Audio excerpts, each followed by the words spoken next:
What's up guys, welcome back to a new Kengan Mega video. Today I'm going over all the new information that dropped in volume 10 of the manga, including a few character profiles, an extra for Purgatory Fighter we haven't seen before, and a few other things. Hope you enjoy, subscribe, leave a like, let's begin. I might as well start with the character profile for Tian. We get a rough estimation of his age, which is most likely around 40 years old. And the confirmation that he is older than Kano Gito by a little bit, even though he was in the second generation of the Gyu rituals and Kano was in the first generation, which also explains why Kano also knows part of the Nico style and formless, and Tian doesn't know the Nico style, only formless. We never got an official age for Kano Gito, so this is better in understanding, but most people already assumed he was around 40 years old, so yeah, pretty good to have more confirmation.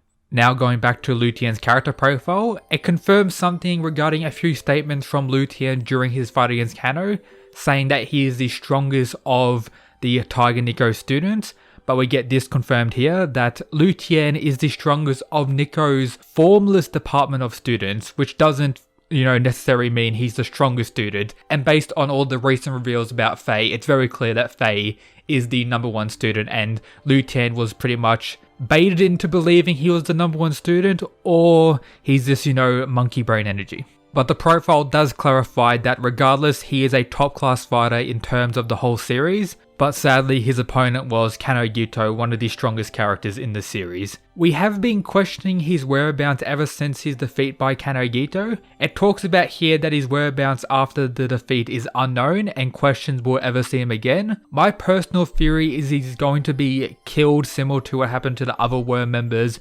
during the Kengan Ashura Annihilation Tournament. Something most likely will happen to that, but it would be cool if he escapes and returns sometime in the future. But yeah, Tian currently unknown. I don't think he's currently dead, but my belief is he's going to be killed at some point. The next character profile to discuss is Alan Wu's, where we get the most reveals. So his official height and weight, height being 197 centimeters and weight 108 kilograms, and his age being 34. So our boy Alan got, destroyed by Kurei Ryan, who's in his early 20s. It feels bad. His hobby, of course, is slaughter, and his three main desires is kill, kill, kill, as expected.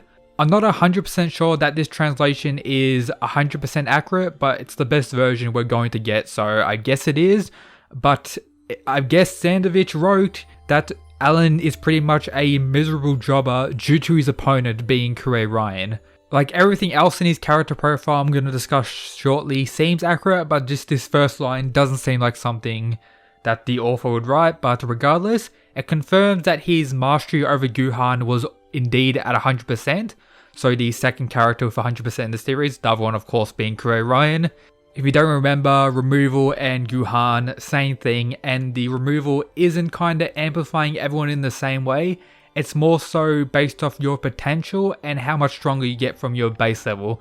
So as a whole, Kurei Ryan outclasses Alan Wu in every way, so regardless of them having the same percentage, it didn't really change anything. But the profile also says that Alan is a top class fighter without a doubt. So regardless of him jobbing to Kurei Ryan, that's only because Kurei Ryan is one of the strongest in the verse. Similar to the previous profile where Tian is a top class fighter, but he faced Kano, one of the single strongest characters in the verse. A similar thing to that, so Alan isn't like absolute trash like a lot of people, including me, have been saying for quite a while, but it doesn't really change much. He still has no feats, and the wording of top class fighter has been said about so many people at this point.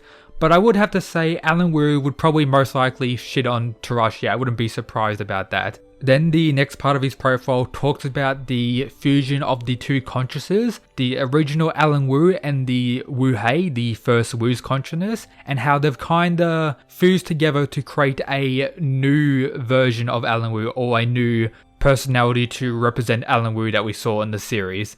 And then the final part talks about something we've been discussing in the fandom ever since Edward Wu says it, the line that Alan Wu was his other half.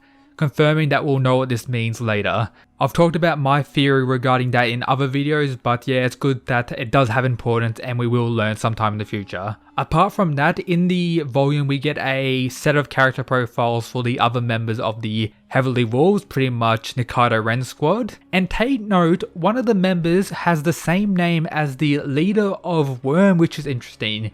Is this guy the leader of the Worm? I personally don't think so, but who knows, maybe Sandovich is just showing us right here, and maybe in like a year's time when we get it revealed, it will end up being this guy.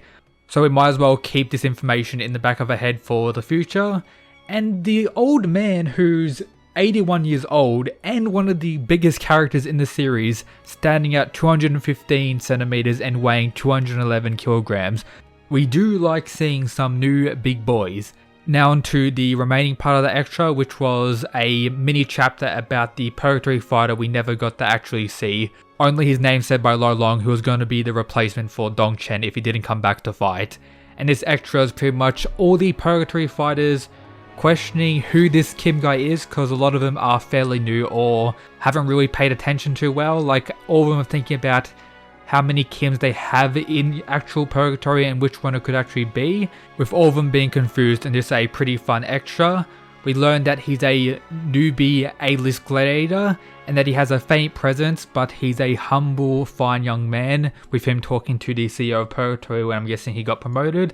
And then we actually get his character profile, which is surprising. It even talks about this in the author's comment that Sandovich doesn't really release information about characters that haven't got properly revealed in the series, but I know, first time for everything. So his height is 191 centimeters, his weight 105 kilograms, his age is 23, so one of the younger fighters in the series. We also learned that he's Korean and a user of Taekwondo, which is pretty cool, and I believe he's the first Taekwondo user in the Kengan series, but I could be wrong. And on a side note, Taekwondo is a very sick martial art. I do enjoy the crazy kicks they manage to pull off.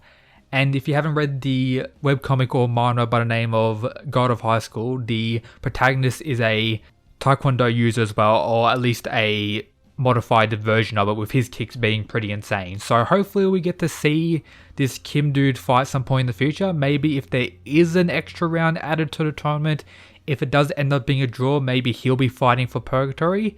And we see here that he actually has a serious mode. So a humble man who's has like a faint presence, but then when turned on, he turns into this pretty badass dude. So yeah, pretty cool.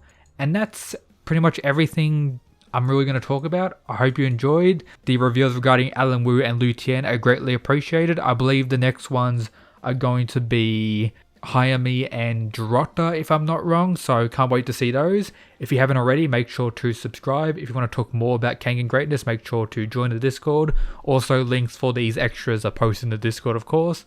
Follow the Twitter for more greatness, and as always, shout out to the people who support the channel via the Patreon. But yep, that's it guys, peace.